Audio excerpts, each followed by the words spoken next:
Bonsoir à tous, bienvenue sur votre chaîne Sont-ils le panafricain, votre chaîne du panafricanisme. À présent, nous allons parler du panafricanisme. N'oubliez pas de vous abonner et d'activer la cloche de notification pour ne rien rater aucune de nos vidéos. À bientôt. Écoutez très bien. Pourquoi est-ce que je suis togolais et que je ne combats pas pour le Togo, que je n'œuvre pas pour le Togo? Point d'interrogation. Les amis, bonsoir à tous. Si je reviens encore sur cette affaire de coup d'État constitutionnel, c'est parce que c'est grave. Ce que compte faire notre président, c'est grave. Et je pense qu'il y a certains qui ne mesurent pas la gravité de ça. Bientôt, notre président va faire 20 ans, ce qui veut dire 4 mandats. Et elle veut tuer la Constitution pour un mandat de 7 ans renouvelable sans débat. Ce qui veut dire que quoi? En 2025, nous sommes en 2024 aujourd'hui.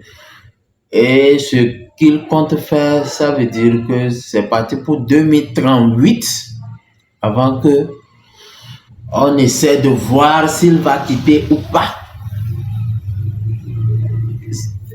Vous m'écoutez, vous comprenez à peu près ce que je dis. Actuellement, nous sommes en 2024 et ça fait 19 ans qu'il est au pouvoir. Et c'est maintenant, on sait que le régime présidentiel n'est pas bon, il faut... Je ne comprends pas. Vraiment, je suis étonné. Vraiment, je suis étonné. Vraiment, c'est malheureux. On ne peut même pas aller au régime parlementaire. Mais pour un mandat de 7 ans, renouvelable une seule fois, c'est-à-dire, on n'a qu'à nous dire que pour un mandat de 14 ans, quoi. Les amis, on dirait que vous ne comprenez pas la gravité de ce qui se passe. Sinon, tout ce que nous allons faire, c'est de sortir, c'est de crier chaque jour, dénoncer cela, quoi.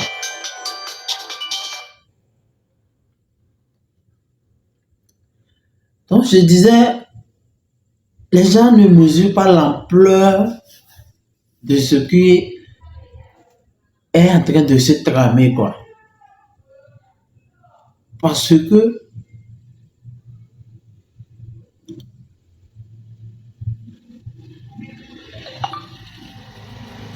je dis quelque chose à notre président.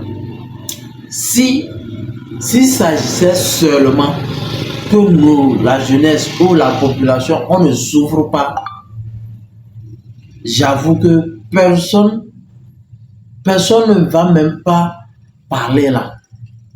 Personne ne va parler. Personne ne va même pas chercher à savoir qui est là-bas et ne fait pas son devoir. C'est parce qu'on souffre dans ce pays-là.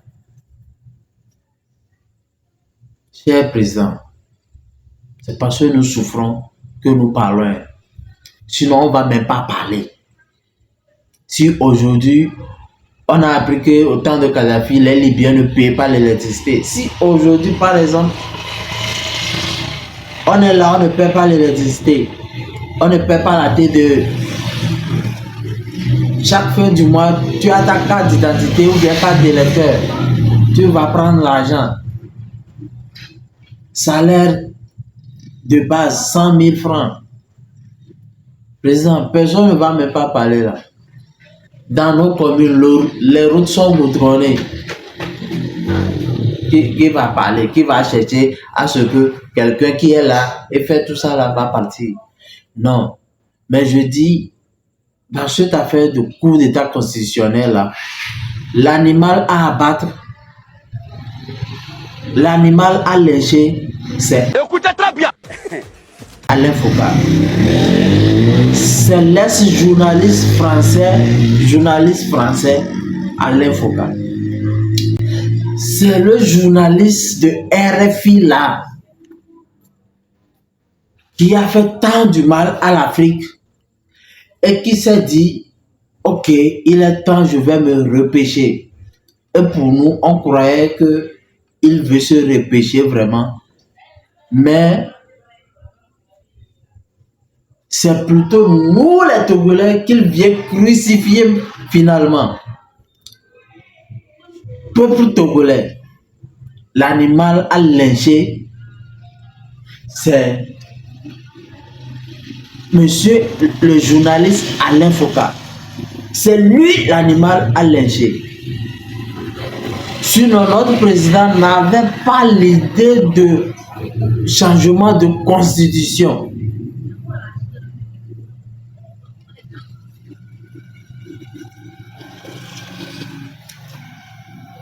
Je vais vous prouver par A plus B pourquoi je dis monsieur Alain Foka est coupable de ce qui va nous arriver. Et il n'est pas seul.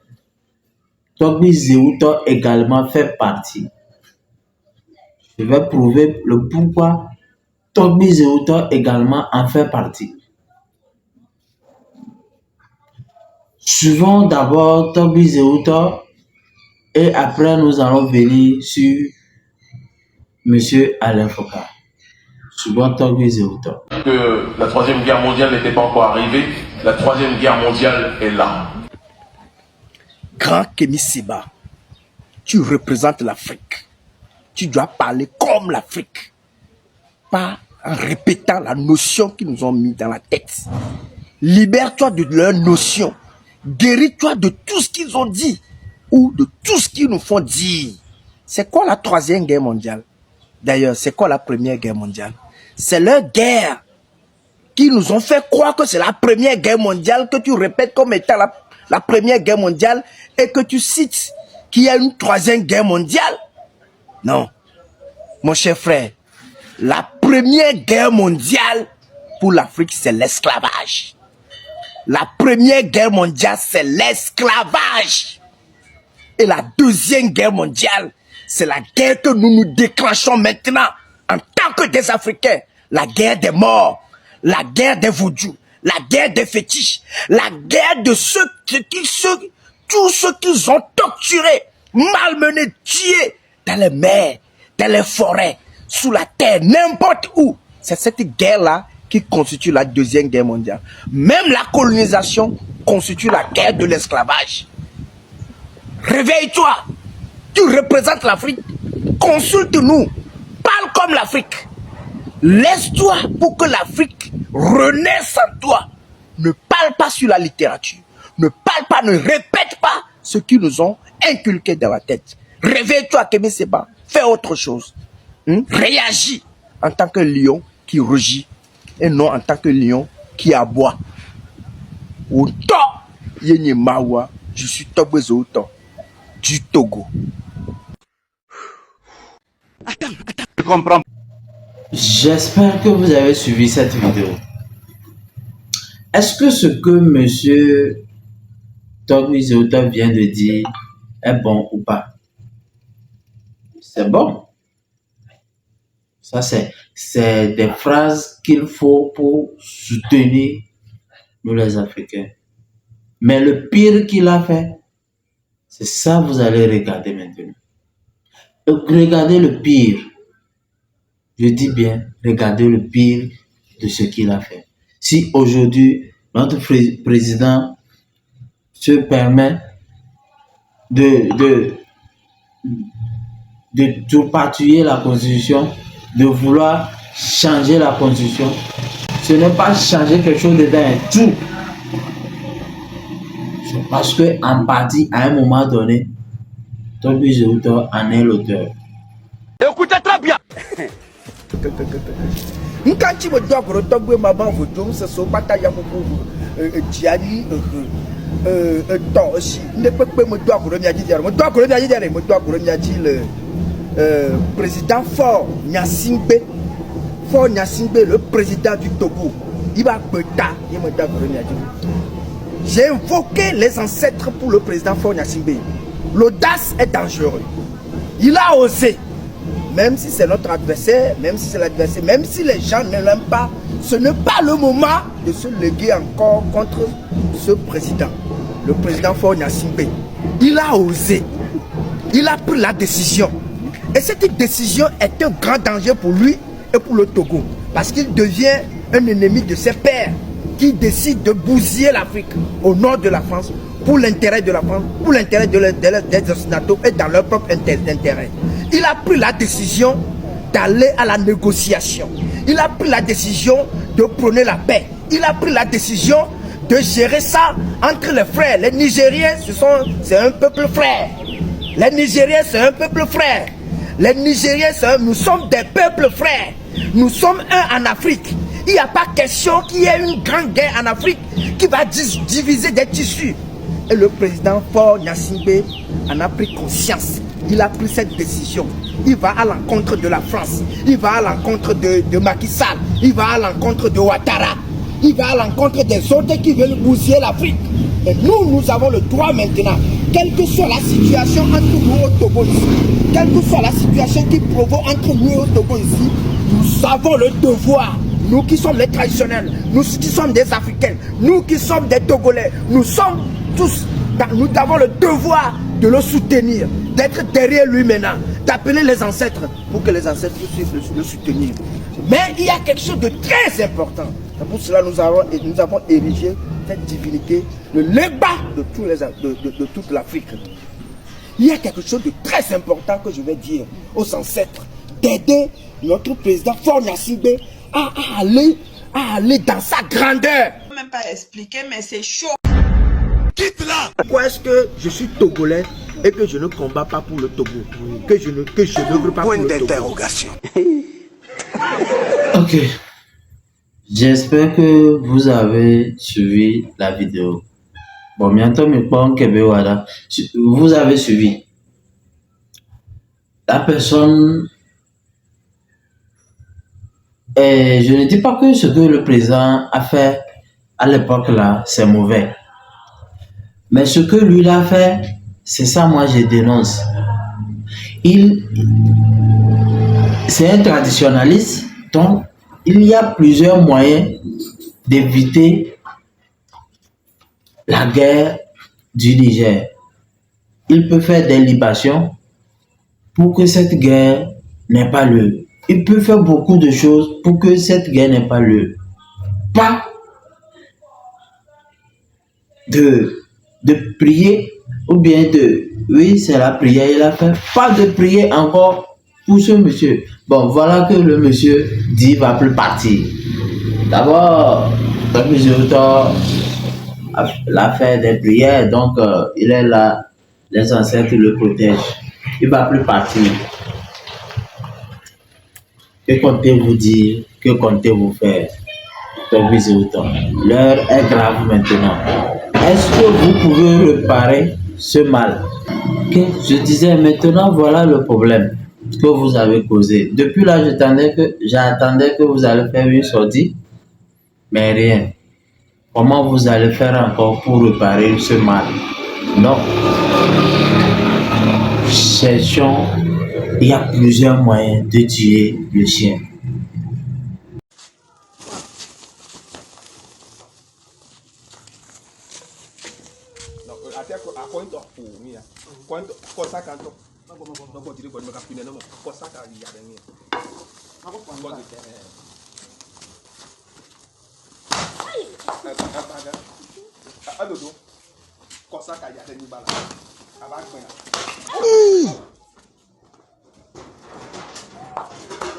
Hey!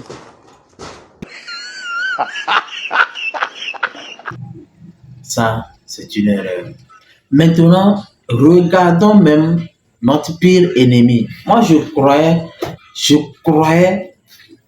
que Alain Foucault aimait vraiment l'Afrique, mais non. C'était un plan B de la France. Un beau matin, Alain Foucault se lève et dit démission de RFI. Sans problème. Alors qu'on sait qu'en Afrique de l'Ouest, c'est le Togo le poumon. le centre, le moteur, la cachette, tout passe par le Togo.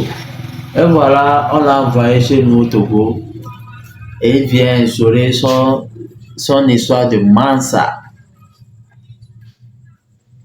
Et maintenant, il veut nous crucifier. Peuple togolais. Tout ce qu'on peut faire aujourd'hui, c'est de dénoncer. Ne restez pas bras croisés. Dénoncez également. Dénoncez. Partagez-moi cette vidéo. Écoutons Alain Foka.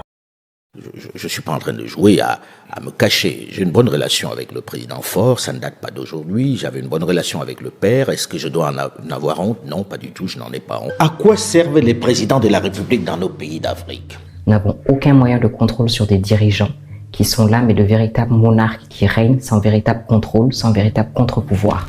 Sont-ils les principaux responsables de notre échec? Ne devrait-on pas se passer de cette fonction qui concentre tous les pouvoirs? À quoi servent les élections organisées à grands frais lorsque 2 fois et demi sur 3, le vainqueur est connu d'avance? C'est celui qui organise qui gagne. À quoi servent ces scrutins lorsqu'ils se tiennent presque toujours dans la contestation, trop souvent dans la violence et la division?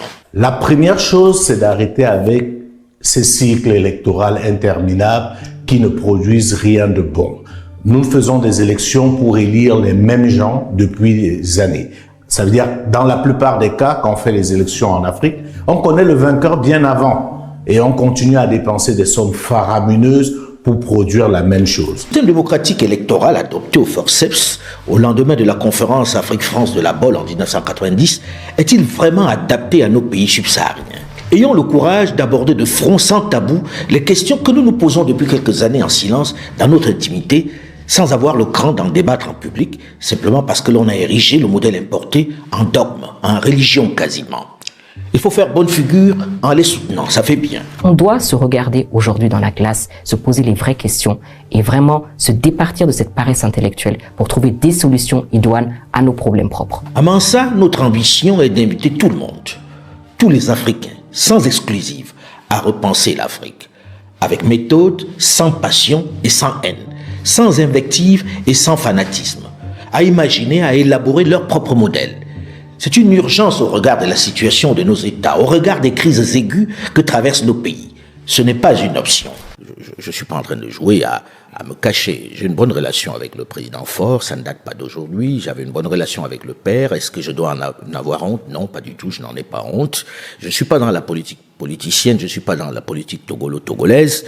Et j'ai vu cette photo que l'on a baladée, qui était à Kara, dans le Nord, depuis 19 ans. Je viens de façon permanente, enfin, de façon régulière, le 5 février, au Togo pour la commémoration de la mort du père. Je suis un Africain et j'ai cette habitude-là de respecter un certain nombre de traditions. C'était quelqu'un pour qui j'avais du respect et qui me témoignait autant de respect. Et je viens à toutes les commémorations. Mais là, d'un coup, je suis devenu conseiller parce que j'étais dans la salle et que quelqu'un a filmé. Du président autour des membres du gouvernement. Ah ouais, avoue que ça peut prêter à confusion. C'est quand on m'a dit ça que je me suis rendu compte que j'étais pas loin du président, sauf que en fait j'étais arrivé en retard et je ne vais pas souvent à la messe. Donc d'un coup on a dit à la messe, est-ce que tu y vas? Et puis j'ai trouvé un fauteuil et Dieu merci, c'était pas loin de lui. Mais tu sais alors qu'on ne laisse pas n'importe qui s'asseoir proche du président. Ah bon, ben sur ce coup-là alors, je suis pas encore conseiller. On me l'a même pas proposé, mais je pense que le président Faure sait très bien que je ne quittais pas un maître pour un autre. Alors, tu as beaucoup parlé de la relation avec le père et à débat. C'était quoi la nature de vos rapports? Des relations, comment je dis, presque de père à fils, dans le sens où le président Yadema un jour a écouté Archives d'Afrique et a cru que je m'appelais Alain Focard. Donc a cru que c'était le fils de Jacques Focard. De Jacques Focard. Alors, et ça a été la même chose avec le président Omar Bongo, qui croyait que c'était le fils de Jacques Focard. On demandait à me rencontrer. Et quand je suis arrivé, il m'a dit, mais vous êtes noir, mais vous pouvez pas être son fils. Et c'est là où je me suis rendu compte qu'il a cru ça. Et il m'a pris d'affection, il m'a félicité. Il a dit, très bien, j'aime bien Archives d'Afrique, je l'écoute. Et bravo pour ce que vous faites. Il m'a souvent donné des informations. sur ci ou sur ça, mais personne n'a le souvenir que j'ai été complaisant avec le président Yadima, qu'il respectait. Le fait que je sois libre, c'était même peut-être ce qu'il respectait le plus.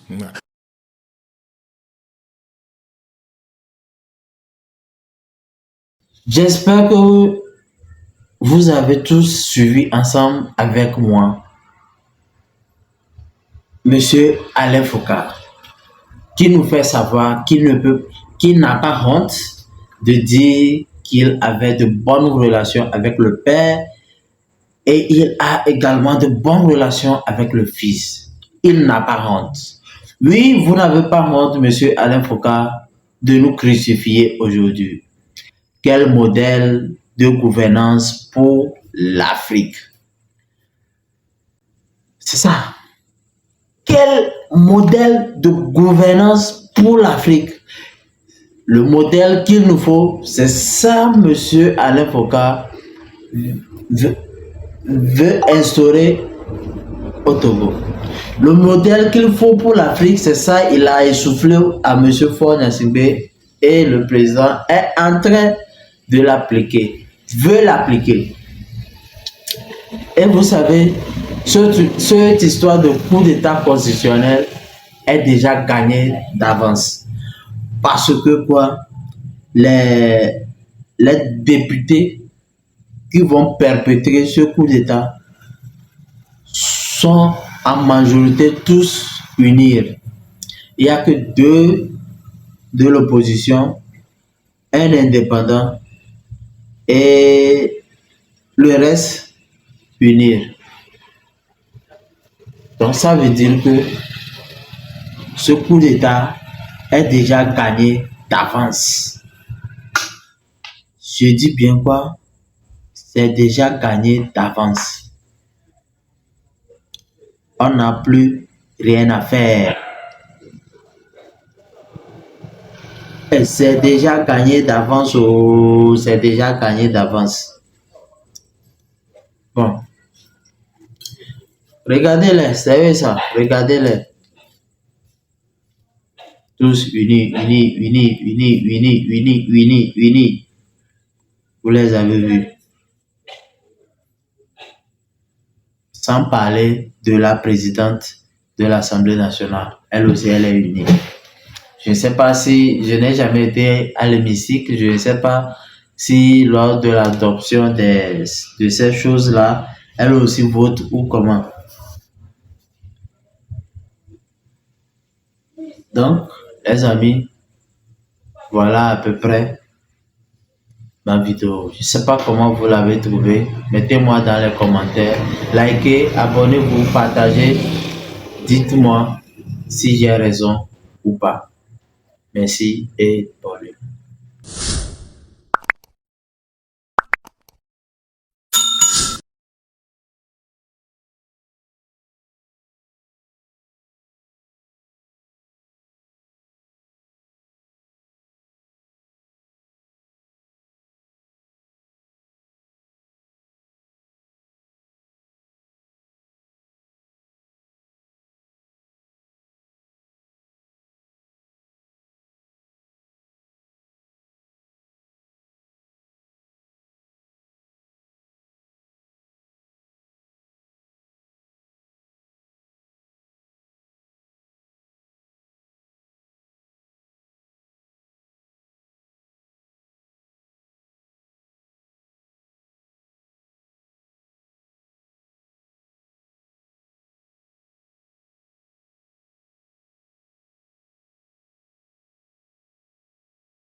Bonne soirée.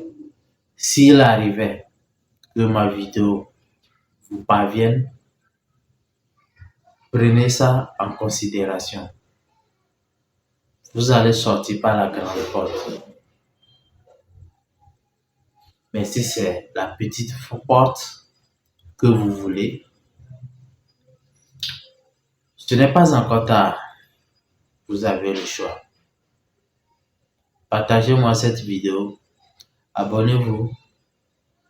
D'autres contenus seront là. Et bonne soirée surtout. Bonne nuit à tous. C'était Et sortir le panafricain. Nous allons parler du panafricanisme. L'Afrique, c'est pour nous. Et nous avons le devoir de lutter avec jusqu'aux dernières gouttes de notre sang pour libérer notre cher continent. Et sortir le panafricain.